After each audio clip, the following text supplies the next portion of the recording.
तो यहां पर हरिश्चंद्र जी की कथा गरीबदास जी ने लिखी है, वो ध्यान से सुनिए, इतना आनंद आवेगा पूछो मत। गरीब हरिचंद इसमें ये बताते हैं कि उनको कितना विश्वास था, अपने वचन पर डट गए, लड़का भी बेच दिया, रानी भी बेच दी, अपने आप को भी बेच दिया, लेकिन अपने उद्देश्य को नहीं छोड़ा।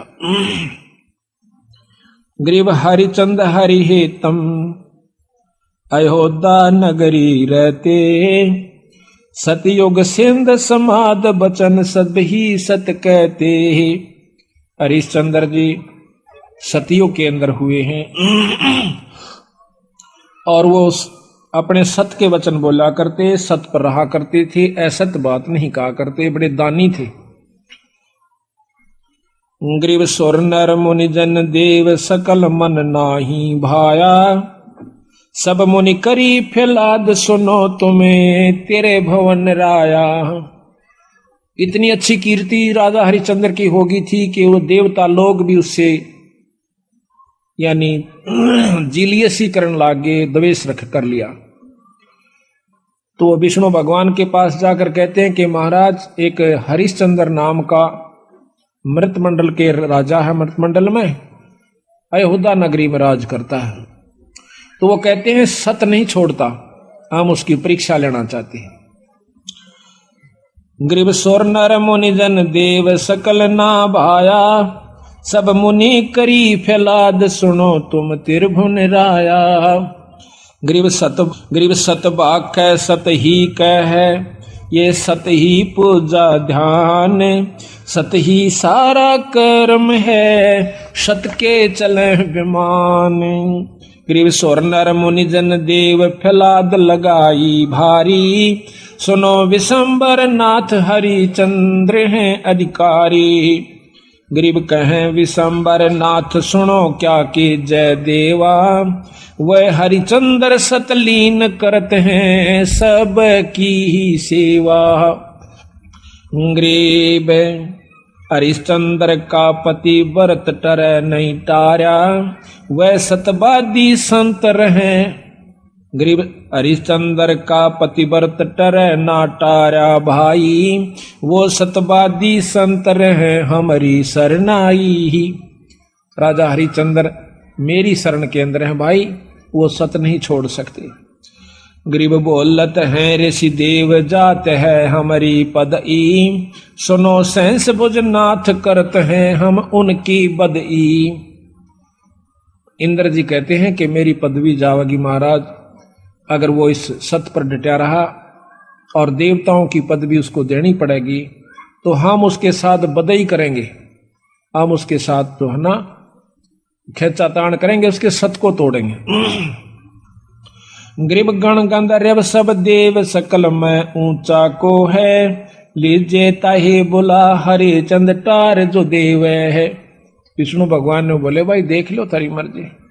उन्हें मालूम था कि जो मेरी शरण में आ गया और सत पर डटा रहा तो उसका कोई बाल नहीं बांका कर सकता, पर ये भी राजी हो लेंगे, ये प्रसन्न हो जाएंगे, देख लेते हैं। गरीब नारद मुनि ऋषि देव कहे सुन त्रिभुवन नाथा, हरिचंद्र सत ना जावे तुमसे संग विधाता। नारद मुनि बुलाया, वो सियाणे थे, ने बोले भगवान उसके सत न कौन तोड़ दे, जब आप जैसे साथ हो, मेरे बस का नहीं ना आप जावा। तो विश्वामित्र को बुलाओ भाई। गरीब विश्वामित्र बूझ ढील लावे ना कोई, हरिचंद्र का सत डगा पकड़ लावत है सोई। गरीब विश्वामित्र अर्ज करे वो किसको दुखदाई, सुर नर मुनि जन देव सबन ने चुगली खाई। यह बीमारी ऊपरताई है, राग की, द्वेष की, निंदा की, जलने की। अब कौन सोचा कि स्वर्ग पाकर तो निश्चिंत हो गए वो देव लोग, वो यहां से भी ज्यादा बुरी हालत से उन लोगों की।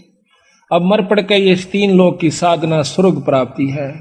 महाराज गरीबदास जी कहें स्वर्ग हमने भी देखा भाई, पर अपना मन नहीं लग गया। सो फिर कहते सुन मंडल को किया पिया ना, यू काल कर्म सब भाग्या। कहते हैं सब देवता ने इकट्ठे होकर विश्वामित्र आगे चुगली ला दी। विश्वामित्र ने वो बीड़ा उठा लिया कि मैं इसके सत को तोड़ जाऊंगा। गरीब लेकिन वो भी पूछा ऐसे कि भाई वो किसने दुख देश है, क्यों दुखी करो बेचारे ने। तो सबने चुगली निंदा कर करा के और वो श्रृंगार दिया। गरीब सबे कहें ऋषि देव हरिचंद जो डगाई, विश्वामित्र आण बीड़ा जो लिया उठाई। गरीब आबिया तबिया त्रास दीजियो हमरे ताही। ये 3 प्रकार के दुख होते हैं प्रताड़ना करने के, जो कि गुप्त रूप से संत छोड़ देते हैं और वो परेशान हो जाता है। पकड़ ल्याऊं हरिचंद पलक ना ढील लगाई, गरीब जब दे दो त्रास कहे भगतन के ईसा। हरिचंद विश्वामित्र जब दिया किया मर्तलोक पियाना, दारे रूप बराहा बाग में ला धिमताना। विश्वामित्र ने एक सूअर का रूप बनाया, जंगली सूअर का। राजा हरिचंद्र का एक बहुत कीमती बाग बहुत प्रेम से लगवा रखा था। उस सूअर ने वो सारी बगीची उखाड़ दी, नीचे हुड शरीर अपना मुंह देवे और उथल पुथल कर दे। को जावे नजदीक उस माली ने या उनको खाने भाजे, यानी तीर भी मार लिए, उसका कोई असर नहीं हुआ। तो सब उठकर राजा हरिचंद्र के पास आते हैं। तो हरिचंद्र बोल रहा भाई की बात होगी। कहने लगे महाराज जी एक ईसा का सूता हुआ रहा है सूअर है, और वो तो सारा बगीचा उजाड़ दिया और हमने तीर गोली मार के देख ली, उसका असर ना होता। तो कहते हैं राजा हरिचंद्र ने खुद घोड़ा पिड़वाया, उसके ऊपर अपना अग्नि बाण लेकर अगर के बाण लेकर के बैठ गया और सेना भी साथ चढ़ ली। एकदम राजा हरिचंद्र जब आवास है वो सूअर उसमें से निकल कर भाग लेता है। राजा हरिचंद्र इतना तेजी से भागता है, सेना तो बहुत पीछे रहेगी, वो आगे चले जाते हैं। वहां जाकर के विश्वामित्र एक ब्राह्मण का रूप बना ले से, और एक लड़की और एक लड़का दो अपनी सिद्धि से तैयार कर देता है। उस लड़की को राजा के पास ले आवे, हाथ जोड़ कर न्यू कैसे, हे राजन, हे एक क्षत्रिय, एक विपर का काम कीजिए। अक महाराज एक यहाँ पर शायर आया था, अकमन ना बेरा शायर सूर का, पर मेरा काम कर महाराज। किधर छुप गया होगा, कित पाओगा तनव के काम से भी परवर के एक कन्या है ये, इसका ब्याह करना से उस कन्या दान करना चाहिए था, कोई व्यक्ति नहीं मिल रहा था, आप आगे धन्य है। राजा हरिश्चंद्र आप तो सतवादी हो, आप क्षत्रिय हो, ये गरीब कन्या एक ब्राह्मण की लड़की का ब्याह हो रहा है, इस पर कृपा करिए। तो बोले महाराज जी ठीक से स्नान कर ले, नहा धो लिया। कहते हैं कि इनका पति कहाँ है उसको बुलाओ। उसी समय वो लड़का बुला लिया, फेरे करवा दिए। कहने लगे इनको कन्या दान दे, 7 असरपी दे दी। क्योंकि कन्या नहीं कर मांडा, ऐसे नहीं करा। तो वो कहता है हरिश्चंद्र कि तू राजा होकर और 7 असरपी दिखावे, तेने शर्म नहीं आती, तुझे श्राप दे दूंगा। हरिश्चंद्र कहे महाराज नो ना कर, या मैं थोड़ा लेके आया था, जल्दी में था, आप चलो जितना चाहो सो ले लो। कदे वहां मुकर जा, अक नहीं मुकरूंगा, अग लिख कर दे दे। क्या लिखवाओ, अग आपका सारा राज मेरे नाम लिख दे, वो आप पैसे दे देना तन दे दूंगा। कदे उड़ा जाकर राज्यापन दिखावा, तो उसी समय लिख दिया कि मैं सर्वस्व अपना राज्य और इसको देता हूं,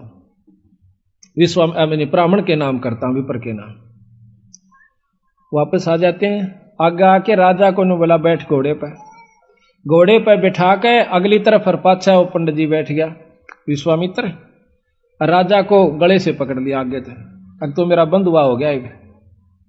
अब सैनिका ने देखा कि राजा को अरे को ऋषि पकड़े बैठा, तीर चढ़ा लिए। राजा ने बोला कि या तीन मना कर दे, क्यों मरुआ है मुझे, ना अपना वचन हार जा। सब उसको कह दिया कि चुप भाई, मारो मत ना, इसका कोई कसूर नहीं है, मैंने लिख कर दे रखा है। तो बोला इब्राज मेरे नाम हो लिया, बता कितने देगा वो। 70 जो है ना 100 असरफी चाहिए थी, 100 बार। वो बोला वो भी दूंगा। ने बोला कितने देगा, तू हार जा अपने बच्चन ने, कह दे मैं नहीं दे सकता ना, ये नहीं कह सकता, कुमा के दूंगा। कुमागा 100 असरफी इतने 10 साल में भी ना कुमाई जा। ने बोला महाराज हमने बेच दे सारे परिवार ने चल कर, तेरे पैसे जरूर दूंगा मां। तो उसी समय रानी को पकड़वा लिया और उसके बाल पकड़ लिया विश्वामित्र। राजा कति नहीं कसक्या, और रानी को मतलब राजा को भी बहुत परेशान कर दिया अपनी सिद्धि से। तो फिर भी न बोला विश्वामित्र के अब भी राजा अपने वचन ने छोड़ दे, मैं दोनों वन छोड़ दूंगा। कहते हैं वो रानी कहती है कि महाराज नजर नजरा में ऐसे ढंग से कह रही है कि वचन मत हारना, वचन साधन नहीं है, और चाहे जीत मर जाओ पर आप वचन नहीं हारांगे। रानी ने भी ये प्रण करके यानी उसको सहारा दिया, उसको ले जा करके काशी में ले जाता है, अयोध्या में चौकी बिठा दी यानी अपना राज बिठा दिया। अयोध्या में आकर के उसको बेचता, काशी में आकर बेचता है। राजा लड़के को और रानी को एक ब्राह्मण ले लेता है हरहीरा नाम का। 50 बाहर के अंदर 50 जो भी असरफी थी या जो न देना था उसके रूप में। फिर आप जाकर के एक भंगी के पास जाता है, वो कहता है कि तूने मुर्द फरोश का काम करना पड़ेगा। क्या काम है महाराज? कि जो भी आवे मुर्दा उससे कफन उतार लेना ना, उसको 1.25 रुपया लेना है उससे टैक्स का। बोला अच्छा जी ठीक है, अगर छोड़ दिया तो तेरे से ले लूंगा। बिल्कुल नहीं छोड़ूंगा, ठीक है। कई दिन तक भूखा भाना बैठा रहा। एक कहते हैं हफ्ते के बाद वो कालिया नाम का झिमर मुर्दफरोश वो आता भंगी वहां पर, कहता है कि हरिया कहा महाराज तूने भोजन नहीं खा रहा? महाराज आपने भोजन की कही नहीं थी। कहाँ खाऊं? ओ तेरे की, एक दुकान बता दी कि वहां से ले आ और अपना खा लिए, पैसे का हिसाब मैं आप कर दूंगा। तो वहां जाकर के वो क्या करता है, भोजन ले लिया एक व्यक्ति का। इतने में विश्वामित्र आकर एक भिखारी का ब्राह्मण का रूप बनाकर कहता कि महाराज मैं भूखा सा, भोजन दीजिए। तो कहने लगा विप्र आधा ले ले, भला हो तेरा सारा दे दे, मैं तो भूखा मरू सू, आधे में काम नहीं चला विप्र राजा महाराज। कहते हैं हरिचंद्र ने वो सारा उठा कर दे दिया, नौका न्यू बैठ गया। अगले दिन फिर जावस है 2 आदमियों का लिया, 3 का, कदे कोई मांगने वाला आ जाए उसको भी देना होता है। अगले दिन फिर आ गया, आके ने बोला महाराज भोजन दो, हम क्या खेती करें हैं आपका आसरा से। कहने लगा विप्र आज बहुत लैस हूं, आधा ले ले। नहीं महाराज सारा दीजिए। इब कबीर साहब कहते हैं वो नरता मुए जो पर घर मांगन जा, अरुण ते पहला वह मरे जो जा मुख निकसे ना। ने बोला ले भाई ले जा। 15 दिन बीत गए, रोटी नहीं खाई, दुर्बल शरीर हो गया। और उधर से रानी आती है पानी लेने के लिए ब्राह्मण का, और उस घाट पर जब वह पानी भरवाई तो उठा को नहीं घड़ा। रानी कहती है कि महाराज ये घड़ा उठवाइए। और न बोला रानी कमाल कर रही है तू, ब्राह्मण के घड़े का एक भंगी हाथ लावे, मेरे बस का नहीं, इसमें अंदर बढ़कर उठा ले पानी का मां बढ़कर। यहां थोड़ी सी विपरीत कथा हमने सुनने को मिला करती थी कि घाट पर रानी पानी लेने गई थी कुएं पर, और वहां पर यह भी आ गया था पानी लेने के लिए। नहीं, ये गलत है। गरीबदास महाराज ने जो लिखी है वो सत्य है, क्योंकि इन लाखों वर्ष पहले की रामायण भी ज्यों की तो मिलती है बंदी छड़ की। तो वहां पर रानी आई थी पानी लेने की खातिर। तो हरिचंद ने कहा कि अंदर पानी में डुबकी लगा करके घड़ा उठा लीजिए। घर आ जाती है। कुछ दिनों के बाद लड़का रोहतास उस पंडित जी की खातिर फूल लेने जाया करता था। वो रोजाना फूल ला करके पंडित जी को दिया करता था। वो अपने देव के ऊपर, अपने इष्ट के ऊपर पूजा किया करता था। एक दिन कहते हैं रोहतास फूल लेने के लिए जावा है, विश्वामित्र वहां पर एक सर्प का रूप धारण करके वो छोरे को डस लेता है। तो पड़ा पड़ा रोहतास ने कहा ऐसा कि माली मेरी मां ने जिक्र ना करिए भाई, पंडित जी ने बता दे जाकर। वो भाग्या जावस है। अब पंडित जी चाड़ा हो गया कि हो गया कि वो लड़का किसका था भाई, रोहतास नाम बतावस है, और वो तो सांप ने डस लिया और मर गया भाई। उसी समय भाग लेता है वो हरिहर पंडित जी हर हीरा लाल का, और इतनी सुन ली उस लड़की ने भी, यानी उसकी मां ने भी रोहतास की ने कि छोरे का तो सर्प लग गया। वह भी भागी आवस। बुरी तरह वो ब्राह्मण छोरे ने छाती लाकर रोया है कि बेटा कौन हुई रोतासिया। तो कहते हैं रानी ने बोली महाराज ए पिताजी रोआ मत ना, ये ताने जाने हंस हैं, क्यों चिंता करते हो। उस माँ ने उस ब्राह्मण का ढाढ़स बढ़वाया कि ये तो आना जाना खेल से, रो मत ना महाराज, हम सब ने जाना से, हमारे साथ होनी थी सो होगी, कोई बात नहीं। अब वहां से लेकर के वो लड़के का कफन उसके ऊपर लपेट के कपड़ा चल देती है। अब गरीब की गेला कौन जा, हरी हीरा और 2-3 जने वो जाते हैं, जाकर के मर्द घाट पर लुटा देती है। फूकण की तैयारी करे से इधर उधर से लकड़ी तैयार करके, तो इतने में हरिया आ जाता है। हरिश्चंद्र कैसा कि माई वो दे टैक्स 100 रुपया काट। तो वहां पर वो कहती है कि महाराज ये आपका बेटा रोहतास है, अग मेरा कोई पुत्र नहीं है, और मैं आपकी रानी सू, कोई पुत्र नहीं, मेरा कोई बेटा नहीं, 100 रुपया दे दे। तो बोली चाला कर रहे हो कि यहां पर मैं किस पे लाऊं, इस नगर में मैंने कोई जानता भी कोई ना, और ना मेरा कोई भाई। इतनी कहकर रो पड़ती है, कहने लगे आड़ा ये को नहीं चल रहा, 100 रुपया दे दे, मैं नौकर प्रयास हूं आज।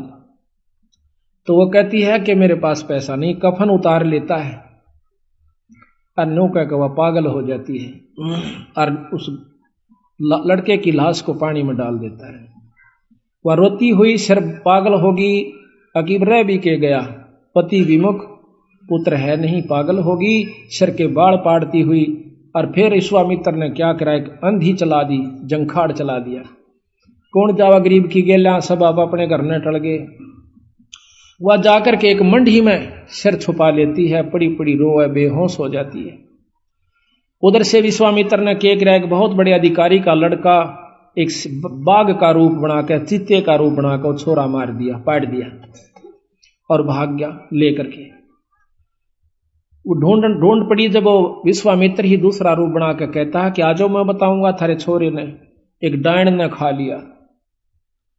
और क्या करा विश्वामित्र ने, एक पशु की को खत्म करके और उसका आगे उसके हाथ पांव खून खान लगा के घेर दिया और उसके मुंह का खून लगा दिया। बेहोश पड़ी थी वह रोहतास की मां तारावती।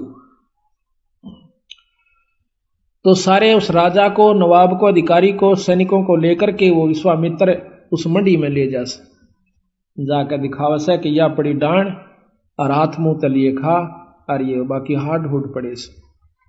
उसी समय कहता है राजा के बुलाओ हरिचंद को, जल्लाद को, इसकी शर्त उतार दे। कालिया को कहा कि कालिया इसका सिर उतरवा दे, क्योंकि वो सारे काम उन्हीं से जल्लाद रूप में भी वही क्या करते थे। उसी समय राजा हरिचंद्र को, क्यों नौकर था वो कालिया का, कि हरिया कि हाँ महाराज इस डांड का सिर काट दे। अभी महाराज पकड़ कर बाढ़ और तलवार ने मारने लग गया। पीछे से भगवान विष्णु ने तलवार पकड़ ली। मैं बोला हरिचंद सफल हुआ। कौन सा भाई, कि भगवान विष्णु अग्नि। भगवान बहुत दिन हो गए छुप कर रहते ने, सामने आ जाओ ना, छोड़ दो तलवार ने, प्रगट सामने आ जाते हैं। कि मांग हरिचंद के मांगा है, कि महाराज जब दर्शन हो गई मांगन में भी के रह गया मेरे पास, कि फिर भी मांग भाई। अक आप पक्का वचन भर लो, कदे फिर जाओ। अक वचन भर लिए। जो बोला सारी काशी पार हो, और या बांदी जीवित हो, ठीक हो, और इसका छोरा जीवित हो जा, और विमान में बैठ कर जा, यहाँ के काशी के पशु और पक्षी भी स्वर्ग में जाने चाहिए। बोल तरीके सलाह। नो बोला तथास्तु, सारे स्वर्ग में जाएंगे। बोल सतगुरुदेव। तो महाराज कहते हैं कि जिस नगरी में साधु रहते हैं वो नगर भी अमान है, अमर है। ऐसे प्यारे संत जिसमें रहते हैं वो सारी नगरी को पार कर दिया करते हैं।